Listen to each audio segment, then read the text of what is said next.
அவனுடைய சீஷர்கள் அதை கேள்விப்பட்டு வந்து அவன் உடலை எடுத்து ஒரு கல்லறையில் வைத்தார்கள். அப்பொழுது அப்போஸ்தலர் இயேசுவின் இடத்தில் கூடி வந்து தாங்கள் செய்தவைகள் உபதேசித்தவைகள் யாவையும் அவருக்கு அறிவித்தார்கள். அவர் அவர்களை நோக்கி, வனாந்தரமான ஓரிடத்தில் தனித்து சற்று இளைப்பாறும்படி போவோம் வாருங்கள் என்றார். ஏனெனில் வருகிறவர்களும் போகிறவர்களும் அநேகராயிருந்தபடியினால் போஜனம் பண்ணுகிறதற்கும் அவருக்கு சமயமில்லாதிருந்தது. அப்படியே அவர்கள் தனிமையாய் ஒரு படவில் ஏறி வனாந்தரமான ஓர் இடத்திற்கு போனார்கள். அவர்கள் புறப்பட்டு போகிறதை ஜனங்கள் கண்டார்கள். அவரை அறிந்த அநேகர் சகல பட்டணங்களிலும் இருந்து கால்நடையாய் அவ்விடத்திற்கு ஓடி அவர்களுக்கு முன்னே அங்கே சேர்ந்து அவரிடத்தில் கூடி வந்தார்கள். இயேசு கரையில் வந்து அநேக ஜனங்களை கண்டு அவர்கள் மெய்ப்பன் இல்லாத ஆடுகளை போல் இருந்தபடியால் அவர்கள் மேல் மனதுருகி அநேக காரியங்களை அவர்களுக்கு உபதேசிக்க தொடங்கினார்.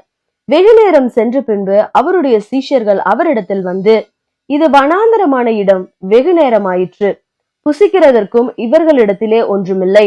ஆகையால் இவர்கள் சுற்றி இருக்கிற கிராமங்களுக்கும் ஊர்களுக்கும் போய் தங்களுக்காக அப்பங்களை வாங்கிக் கொள்ளும்படி இவர்களை அனுப்பிவிட வேண்டும் என்றார்கள். அவர் அவர்களை நோக்கி, நீங்களே அவர்களுக்கு போஜனம் கொடுங்கள் என்றார். அதற்கு அவர்கள், நாங்கள் போய் 200 பணத்துக்கு அப்பங்களை வாங்கி இவர்களுக்கு புசிக்கும்படி கொடுக்க கூடுமோ என்றார்கள். அதற்கு அவர், உங்களிடத்தில் எத்தனை அப்பங்கள் உண்டு, போய் பாருங்கள் என்றார்.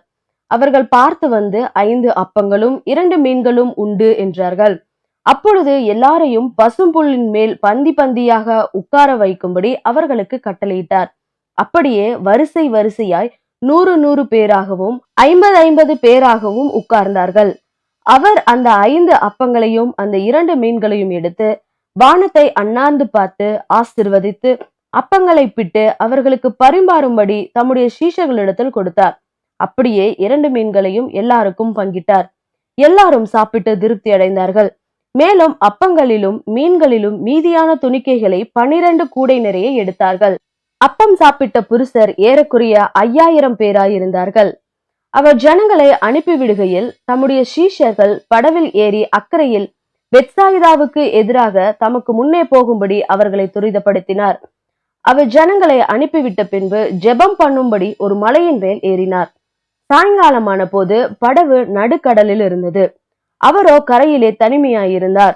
அப்பொழுது காற்று அவர்களுக்கு எதிராயிருந்தபடியால் அவர்கள் தண்டு வலிக்கிறதில் வருத்தப்படுகிறதை அவர் கண்டு ராத்திரியில் 4ஆம் ஜாமத்தில் கடலின் மேல் நடந்து அவர்களிடத்தில் வந்து அவர்களை கடந்து போகிறவர் போல் காணப்பட்டார்.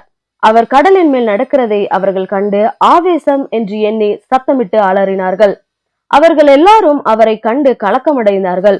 உடனே அவர் அவர்களோட பேசி, திடன் கொள்ளுங்கள், நான் தான், பயப்படாதிருங்கள் என்று சொல்லி அவர்கள் இருந்த படவில் ஏறினார். அப்பொழுது காற்று அமர்ந்தது. அதனால் அவர்கள் தங்களுக்குள்ளே மிகவும் பிரமித்து ஆச்சரியப்பட்டார்கள்.